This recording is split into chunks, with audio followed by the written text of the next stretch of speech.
Sarah Martinez had always been careful walking home from her evening shift at the downtown coffee shop. At 22, she understood the risks of being alone at night in any city, even one as generally safe as San Diego. She kept her keys ready between her fingers, stayed in well-lit areas, and always texted her roommate when she left work. Tonight felt no different as she locked up the shop at 10:30 and began her usual route home. The autumn air carried a slight chill, and Sarah pulled her jacket tighter as she walked past the familiar storefronts. She had worked at coastal grounds for nearly 2 years, saving money while finishing her nursing degree at the local community college. The job wasn't glamorous, but it helped pay the bills and gave her flexible hours around her class schedule. Her manager trusted her with closing duties, something that made her feel responsible and valued. 3 blocks from the coffee shop, Sarah noticed a white van idling at the corner. Nothing immediately seemed wrong about it, but something made her glance twice. The windows were tinted dark, and she couldn't see who was inside. She quickened her pace slightly, telling herself she was being overly cautious. The van's engine rumbled quietly as she passed, but she forced herself to keep looking straight ahead. 2 more blocks passed without incident. Sarah began to relax, thinking her imagination had gotten the better of her. She pulled out her phone to text her roommate that she was almost home when she heard footsteps behind her.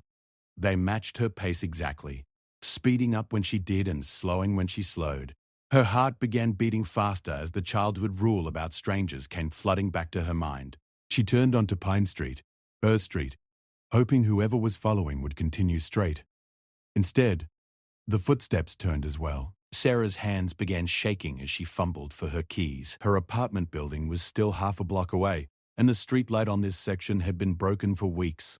She had complained to the city about it, but repairs moved slowly in their neighborhood. The footsteps behind her suddenly multiplied. What had been 1 person was now clearly 2, maybe 3. Sarah broke into a run, no longer caring if she looked paranoid. Behind her, she heard the same increase in pace. These people were definitely following her, and they were no longer trying to hide it. Just as Sarah reached for her phone to call 911, strong hands grabbed her from behind. A cloth was pressed over her mouth and nose, and a chemical smell filled her senses. She tried to scream, but the sound came out muffled. Her vision began to blur as she struggled against the arms holding her. The last thing she remembered was being dragged toward the white van she had noticed earlier. Marcus Chan had been enjoying a quiet evening off from his duties at Naval Amphibious Base Coronado. As a member of SEAL Team 5, his schedule was unpredictable and often intense.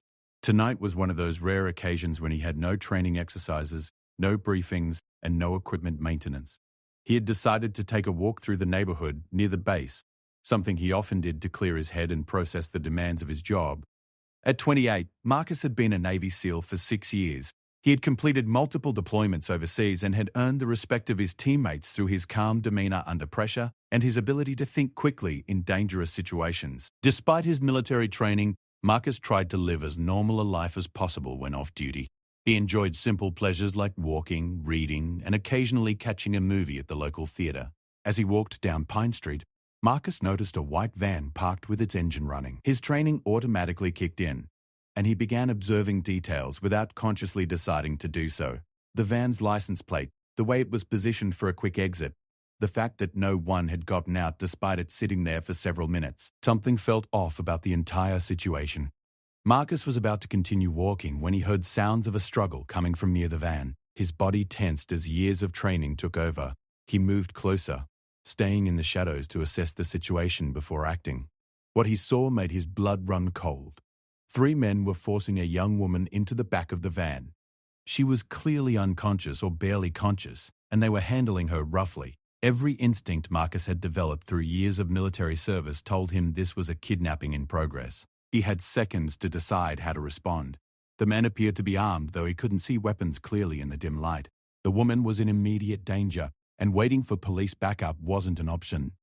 Within moments, they would drive away with her, and finding her later would become exponentially more difficult. Marcus quickly scanned the area for any advantage he could use. The street was empty except for the van and its occupants. He was outnumbered 3-1, but he had surprise on his side. More importantly, he had training that these criminals almost certainly lacked. He began moving closer, using parked cars as cover while formulating a plan of action. The kidnappers were focused entirely on getting their victim into the van. The largest of the 3 men was behind the wheel. keeping the engine running. The other two were handling the woman, and neither was watching for potential threats. This gave Marcus the opening he needed to get close enough to act effectively. As he approached the van, Marcus could see the woman more clearly. She appeared to be in her early 20s with dark hair and wearing what looked like work clothes. She was completely limp, suggesting they had used some kind of drug to incapacitate her. The two men lifting her were discussing something in low voices, but Marcus couldn't make out their words over the sound of the van's engine. Marcus knew he had to act immediately. In another few seconds, they would have the woman inside the van, and the situation would become much more complicated. He took a deep breath, said a quick prayer, and prepared to use every skill he had learned as a Navy SEAL to save a stranger's life. The first kidnapper never saw Marcus coming. Moving with the silent precision that had been drilled into him through countless training exercises, Marcus approached from the blind spot created by the van's open rear doors. His target was the smaller of the two men handling the victim, the one furthest from the driver's seat. Marcus calculated that eliminating this threat first would give him the best position to deal with the remaining two. Marcus struck with overwhelming force and speed. His first move was a sleeper hold applied with perfect technique, cutting off blood flow to the man's brain. The kidnapper dropped unconscious within seconds, never having the chance to cry out or alert his partners. Marcus lowered him silently to the ground, already moving toward his next target. The second kidnapper was still bent over the van, trying to position the unconscious woman inside. He sensed movement behind him and began to turn, but Marcus was already there. A precise strike to a pressure point on the man's neck sent him crumpling to the pavement. 2 down, 1 to go, and the driver still hadn't realized what was happening. Marcus could hear the driver shifting in his seat, probably wondering what was taking his partners so long. The woman was half in and half out of the van, and Marcus carefully pulled her to safety behind a parked car. She was breathing steadily but remained unconscious. Whatever they had given her was powerful, but she didn't appear to be in immediate medical danger. The driver finally realized something was wrong when he looked in his side mirror and couldn't see his accomplices. Marcus watched as the man's body language changed from relaxed waiting to alert concern. The driver started to get out of the van to investigate, which was exactly what Marcus had hoped would happen. As soon as the driver's feet hit the pavement, Marcus was ready. He had positioned himself where the van's body would block the driver's view until the last possible second. When the man came around the back of the van looking for his missing partners, he found Marcus instead.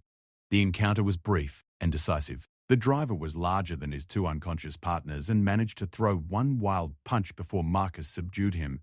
That single swing missed its target completely, and Marcus responded with a combination of moves that left the third kidnapper unconscious on the ground next to his friends. The entire confrontation had taken less than 2 minutes from start to finish. With all 3 threats neutralized, Marcus immediately called 911 and requested both police and medical assistance. He checked on the woman again, noting that her breathing remained steady and her pulse was strong. Whatever drug they had used appeared to be wearing off slightly. As she was beginning to stir, Marcus stayed close to her, but gave her space, knowing she would likely be disoriented and frightened when she regained consciousness.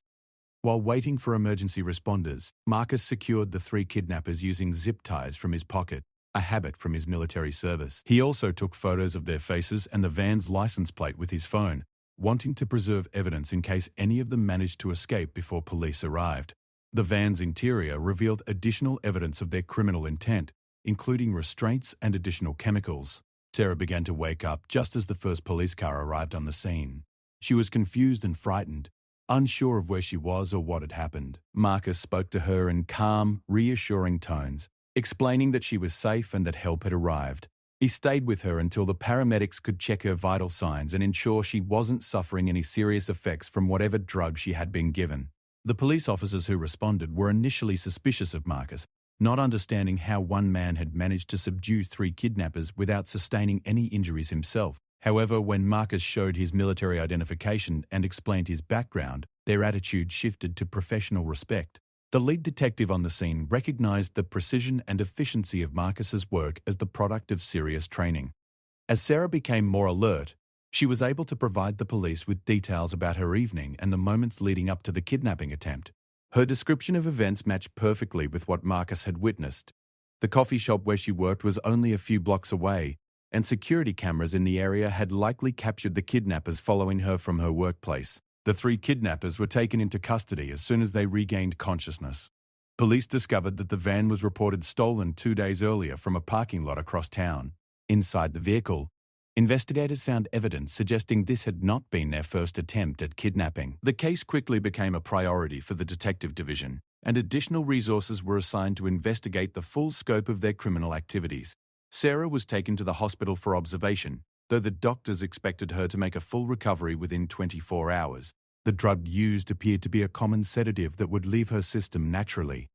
Marcus gave his statement to police and provided his contact information for any follow-up questions they might have. The detective in charge assured him that his quick thinking and decisive action had likely saved Sarah's life.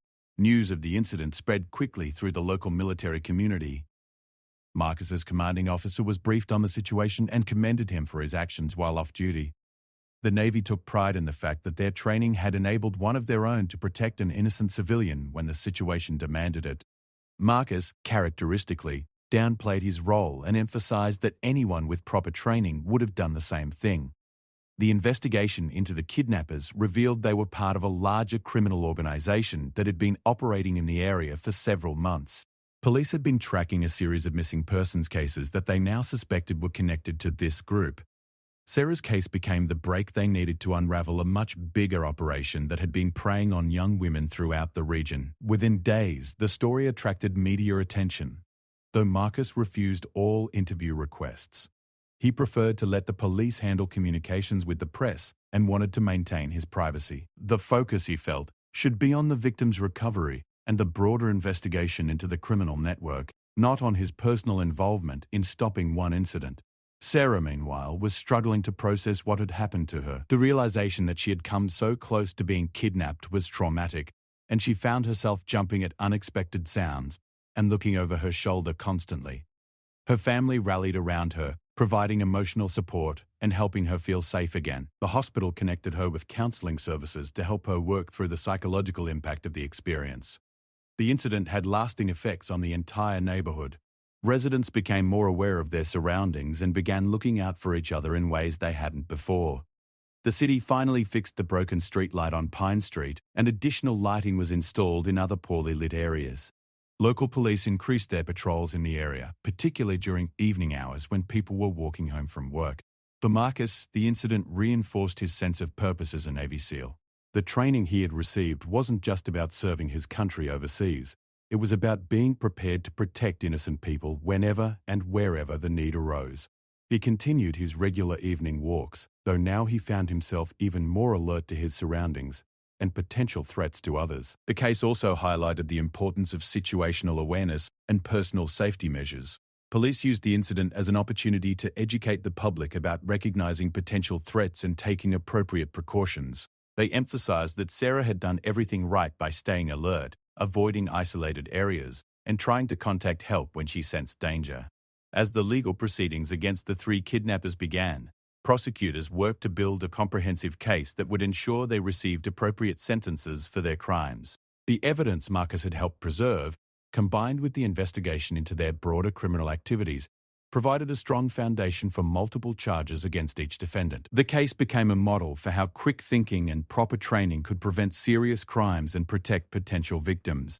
Detective Lisa Rodriguez had seen plenty of kidnapping cases in her 15 years with the San Diego Police Department, but this one was different. The efficiency with which the three suspects had been subdued suggested either incredible luck or exceptional skill.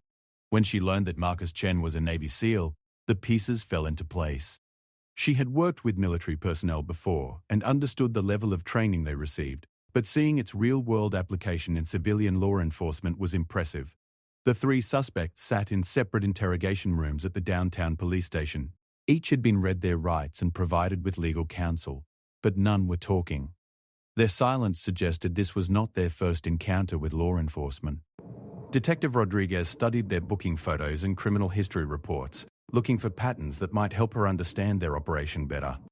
The largest of the three, identified as Vincent Torres, had an extensive record of assault and battery charges dating back 10 years.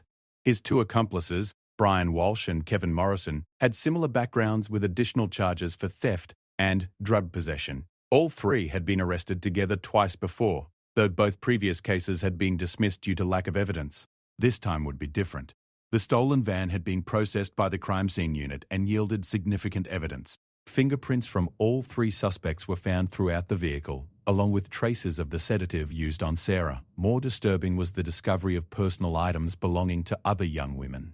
Hair ties, jewelry, and clothing suggested these men had been successful in previous kidnapping attempts. Detective Rodriguez coordinated with missing persons detectives to cross-reference the evidence found in the van with open cases. Within hours, they had identified possible connections to 3 women who had disappeared over the past 6 months. Each case had similar circumstances: young women who vanished while walking alone at night, with no witnesses and no clear evidence of what had happened to them. The breakthrough came when forensic analysts matched DNA evidence from the van to one of the missing women. Jennifer Park, a 24-year-old graduate student, had disappeared 4 months earlier while walking home from the university library. Her case had gone cold due to lack of leads, but the evidence now clearly linked her disappearance to the same 3 men who had attempted to kidnap Sarah. Armed with this new information, Detective Rodriguez obtained search warrants for the suspects' homes and known associates. The coordinated raids were conducted at dawn, 3 days after the failed kidnapping attempt. What officers discovered exceeded their worst expectations about the scope of the criminal operation. At Torres's apartment, investigators found detailed surveillance notes about dozens of young women. The notes included work schedules, home addresses, daily routines, and preferred routes. Some entries went back over a year, suggesting the group had been planning and executing kidnappings for much longer than initially suspected. The level of planning and organization indicated this was a sophisticated criminal enterprise. Walsh's residence yielded even more disturbing evidence. A basement room had been converted into what appeared to be a holding facility, complete with restraints and soundproofing materials. The room showed signs of recent use, and forensic teams collected samples that would later link multiple victims to the location. The discovery confirmed investigators' suspicions that they were dealing with human trafficking rather than simple kidnapping for ransom. Morrison's home contained financial records that revealed the economic scope of their operation. Bank deposits and wire transfers showed regular payments from sources that investigators traced to known human trafficking networks operating along the West Coast. The 3 men had been part of a much larger criminal organization that specialized in acquiring victims for forced labor and exploitation. The investigation expanded rapidly as federal agencies became involved. The FBI's Human Trafficking Task Force took the lead, recognizing that the case had implications beyond local law enforcement's jurisdiction. IT commerce and transportation of victims across state lines made this a federal crime, with severe penalties for all involved parties. Sarah was asked to provide additional testimony as the scope of the investigation became clear. She worked with a victim's advocate to prepare for what would likely be extensive legal proceedings. The realization that she had nearly become part of a human trafficking operation was overwhelming, but she was determined to help ensure that the men responsible faced justice for all their crimes. Marcus was also called in for additional interviews with federal investigators. His detailed account of the incident, combined with his military training and observational skills, provided law enforcement with crucial information about the suspects' methods and planning. He was able to recall specific details about their behavior and coordination that helped build the case against them. The media attention surrounding the case intensified as more details emerged about the trafficking network. Local news outlets picked up the story, though they focused primarily on the heroic intervention rather than the darker implications of the organized crime operation. Marcus continued to decline interview requests, preferring to let law enforcement handle public communications about the ongoing investigation. Sarah found herself thrust into an unwanted spotlight as victim advocates worked to protect her privacy while allowing her story to be used to raise awareness about human trafficking. She gave one carefully controlled interview to a local television station, hoping her experience might help other young women recognize potential dangers and take appropriate precautions. The 3 main suspects eventually accepted plea agreements rather than face trial on federal charges that could have resulted in life sentences. Torres, as the apparent leader of the local operation, received 25 years in federal prison.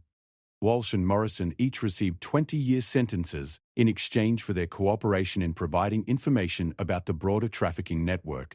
Federal investigators used the intelligence provided by the cooperating defendants to launch a larger operation targeting the parent organization. Over the next 6 months, coordinated raids across 5 states resulted in the arrest of 37 individuals and the rescue of more than 50 trafficking victims.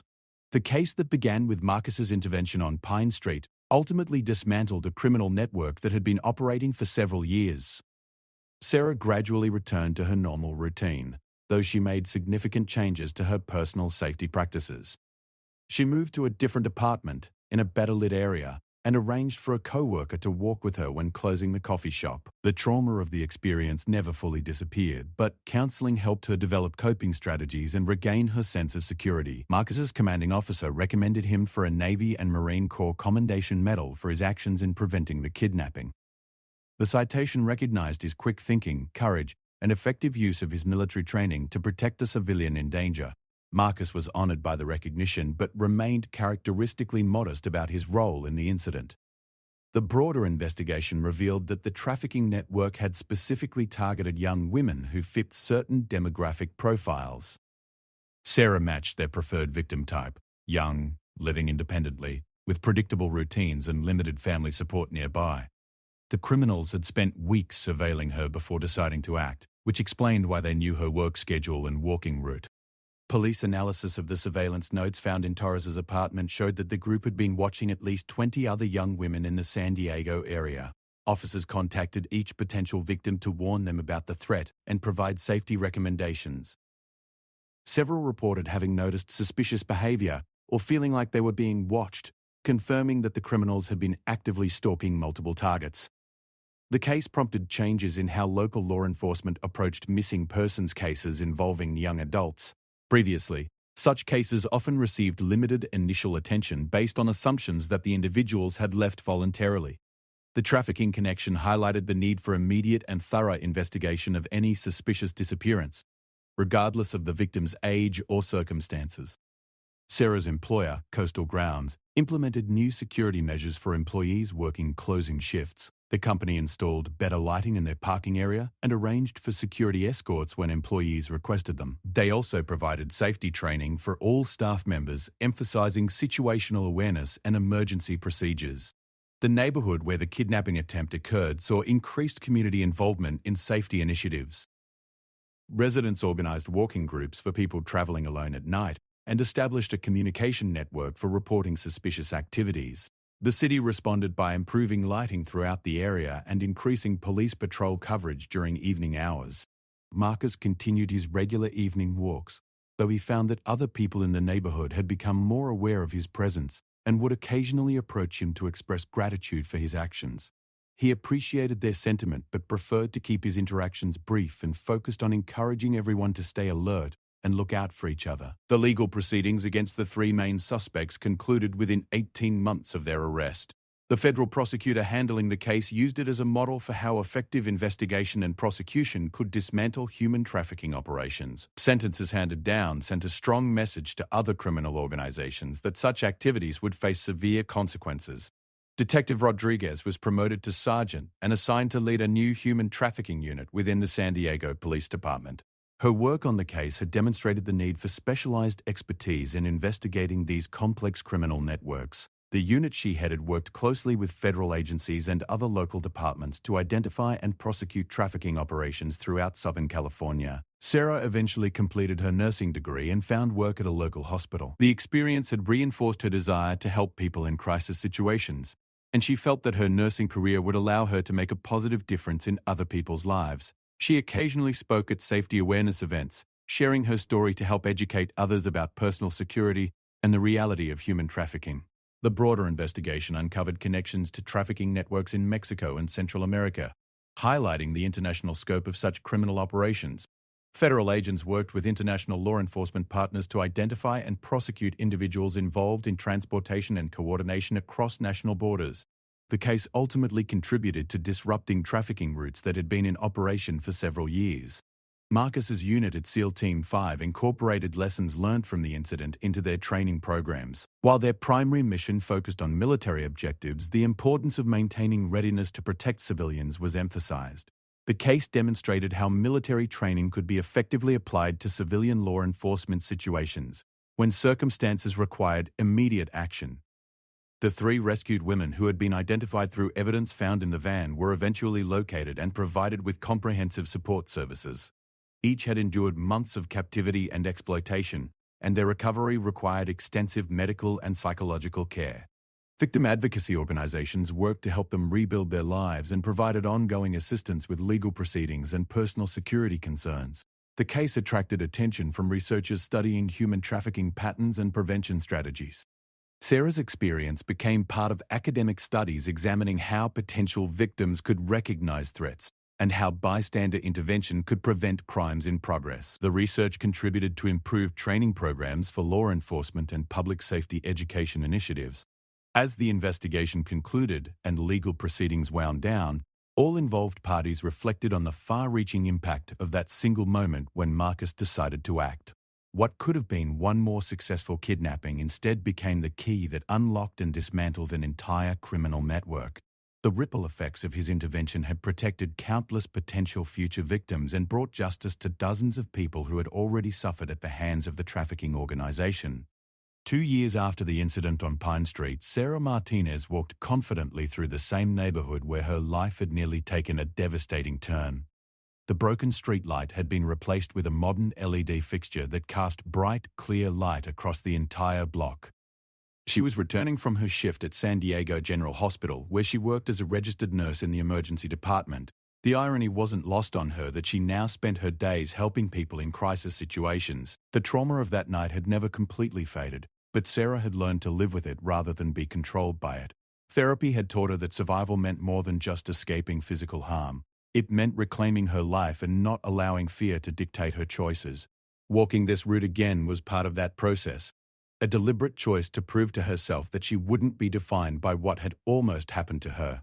Marcus Chen had been promoted to Chief Petty Officer and was now serving as an instructor at the Naval Special Warfare Training Center. His experience with the kidnapping incident had been incorporated into training scenarios for new SEAL candidates. The case study emphasized the importance of situational awareness and decisive action in protecting civilians, demonstrating that their skills had applications beyond traditional military operations.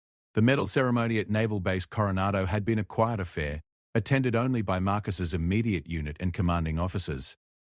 He had requested that the presentation be kept low-key, preferring recognition within the military community rather than public attention. The Navy and Marine Corps Commendation Medal now sat in a simple frame in his apartment, alongside other commendations from his years of service overseas. Detective Sergeant Lisa Rodriguez had built the Human Trafficking Unit into one of the most effective specialized teams on the West Coast. Her department had processed 43 trafficking cases in the past 2 years, with a conviction rate of over 90%. The success was attributed to better training, improved interagency cooperation, and the lessons learned from the Torres case, which had become a template for investigating similar crimes. The 3 traffickers remained in federal prison, with none eligible for parole for at least 15 years. Torres had attempted to appeal his sentence, claiming excessive punishment, but federal appeals courts had upheld the conviction and sentencing. Prison officials reported that all 3 had been placed in protective custody due to the nature of their crimes and threats from other inmates who had daughters and sisters of their own. The broader trafficking network that had been dismantled through the investigation continued to have lasting impacts on criminal operations throughout the region. Federal law enforcement agencies reported a significant decrease in missing persons cases that fit the trafficking profile, suggesting that word of the severe sentences had deterred other criminal organizations from operating in Southern California. Sarah had maintained contact with several of the women who had been rescued during the expanded investigation. They met monthly for coffee, providing mutual support and celebrating each other's progress in rebuilding their lives. The group had become an informal support network that helped each member process their experiences and maintain hope for the future. One of the rescued women, Maria Gonzalez, had decided to pursue a career in law enforcement, inspired by the detectives who had worked tirelessly to find her and bring her captors to justice. She was currently enrolled in the police academy and planned to specialize in crimes against persons, with a particular focus on human trafficking cases. Her insider understanding of the victim experience would make her an invaluable asset to future investigations. Marcus had been approached by several organizations about sharing his story publicly, but he continued to decline most requests. He did agree to speak at military training conferences, where his experience could be used to educate other service members about recognizing and responding to civilian threats. His presentations emphasized practical skills and decision-making under pressure rather than personal heroics. The coffee shop where Sarah had worked during the incident had become something of a local landmark, though not for reasons the owners particularly welcomed. Tourists and true crime enthusiasts occasionally visited, hoping to see where the story began. The current manager had posted a sign asking visitors to respect the privacy of employees and customers, and local police kept an extra eye on the establishment to prevent any disruptions. Community safety initiatives that had been implemented following the incident had expanded throughout San Diego. The walking group program had grown to include dozens of neighborhoods, and the city had allocated additional funding for improved street lighting and security cameras in areas identified as potential crime hotspots. The changes had contributed to a measurable decrease in street crimes targeting women walking alone. The academic research that had grown out of the case had produced several published studies on bystander intervention and human trafficking prevention. Sarah had participated in some of the research, sharing her perspective on how potential victims could recognize warning signs and what factors might help them avoid dangerous situations. The studies had influenced training programs for college students, working professionals, and community safety programs. Marcus's SEAL team had been deployed overseas twice since the incident, participating in counter-terrorism operations in the Middle East and training missions in Eastern Europe. His experiences on Pine Street had reinforced his confidence in making split-second decisions under pressure, a skill that proved valuable in both military and civilian contexts. His teammates respected his judgment and often sought his input on tactical decisions during operations. The federal task force that had been formed to combat human trafficking in the region had evolved into a permanent multi-agency unit, with expanded funding and authority. The success of the Torres investigation had demonstrated the value of coordinated law enforcement efforts, leading to similar task forces being established in other major cities along the West Coast. The model had been replicated nationally and was credited with significantly improving the effectiveness of anti-trafficking efforts.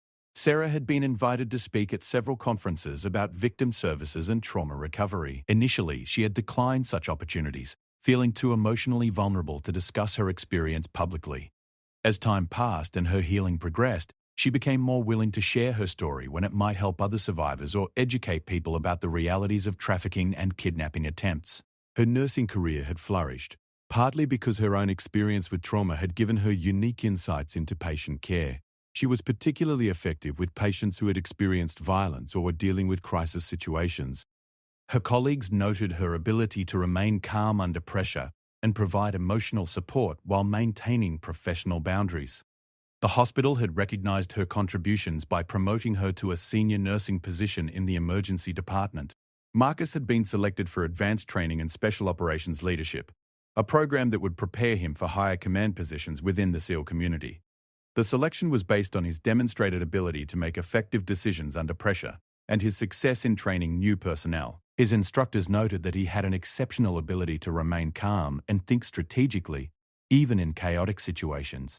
The legal precedents established by the Torres case had influenced how prosecutors approached similar trafficking cases throughout the federal court system. The comprehensive investigation and successful prosecution had created a template for building strong cases against complex criminal organizations. Law schools were using the case as a study example for students learning about federal criminal law and interagency cooperation in major investigations. The victim services organization that had helped Sarah during her recovery had expanded its programs based on lessons learned from trafficking survivors. They had developed specialized counseling approaches for people who had experienced kidnapping attempts and had created support groups specifically for women who had been targeted by predators but had escaped before being victimized. Sarah had become a volunteer with the organization, helping other women navigate the complex emotions of survival and recovery. Detective Rodriguez had been invited to join a federal task force examining human trafficking patterns nationwide. Her expertise was sought by agencies in other states that were dealing with similar criminal networks. The insights gained from the Torres investigation had proven applicable to cases throughout the country, and her analytical approach to connecting evidence had become a model for other investigators. The neighborhood where the incident had occurred had undergone significant changes beyond just improved lighting and security. Property values had actually increased as the enhanced safety measures attracted new residents who felt secure about the area's commitment to community protection. Local businesses had thrived as foot traffic increased, with people feeling more comfortable walking in the area during evening hours. Marcus continued his regular walks through the neighborhood, though they had taken on a different character. Residents who recognized him would occasionally nod or wave, and he had developed casual relationships with several people he encountered regularly. He appreciated the sense of community that had developed, though he was careful to maintain appropriate boundaries and not become overly involved in civilian matters. The three women who had been rescued from the trafficking operation had all made significant progress in rebuilding their lives, though each had faced unique challenges in their recovery. Support services had helped them with everything from basic life skills to advanced education and career training. Two had completed college programs, and one had started her own small business, with assistance from a non-profit organization that specialized in helping trafficking survivors achieve economic independence. Federal agents who had worked on the expanded investigation had been reassigned to similar cases throughout the country, carrying with them the expertise gained from dismantling the Torres network. Their success had established new protocols for investigating trafficking operations and had contributed to a significant increase in successful prosecutions nationwide. The case had become a training example used in federal law enforcement academies. Sarah had recently become engaged to a fellow nurse she met at the hospital. The relationship had developed slowly, as she had needed time to trust again and to believe that she could have a normal, healthy relationship despite her traumatic experience. Her fiancé understood her history and respected the boundaries she needed to maintain, while continuing to heal from the psychological impact of the incident. The case had also influenced policy discussions at the state and federal levels about human trafficking prevention and victim services. Legislators had used the detailed investigation and successful prosecution as evidence supporting increased funding for anti-trafficking efforts and enhanced penalties for convicted traffickers. Several new laws had been passed based on insights gained from the case. Marcus had been approached about writing a book about his experiences, both military and civilian, but he had declined the opportunity. He felt that his story was just one small part of a much larger effort to protect people and serve his country. Instead, he had contributed to training manuals and educational materials that could help other service members develop the skills and judgment needed to act effectively in crisis situations. The ripple effects of that night on Pine Street continued to expand in ways that none of the participants could have anticipated. What had begun as one person's decision to help a stranger in danger had ultimately protected hundreds of potential victims, brought justice to dozens of survivors, and contributed to systemic changes in how society addressed human trafficking. The true impact of Marcus's intervention would likely never be fully measured, but its influence on law enforcement, victim services, and community safety would continue for years to come. As Sarah finished her walk home from the hospital, she paused under the bright LED streetlight that had replaced the broken fixture. She thought about the path that had brought her to this moment, from victim to survivor, from student to professional. From someone consumed by fear to someone who had reclaimed her life and found purpose in helping others. The experience had changed her forever, but it had not defined her limitations. Instead, it had revealed her strength and resilience. Marcus, preparing for another deployment overseas, reflected on how the incident had reinforced his understanding of what it meant to serve others. Whether protecting fellow Americans on foreign soil or safeguarding a stranger on a darkened street, the principles remained the same: vigilance, courage, and decisive action when others needed help. The mission continued, wherever duty called and whenever circumstances demanded, the best of what his training had made him capable of becoming.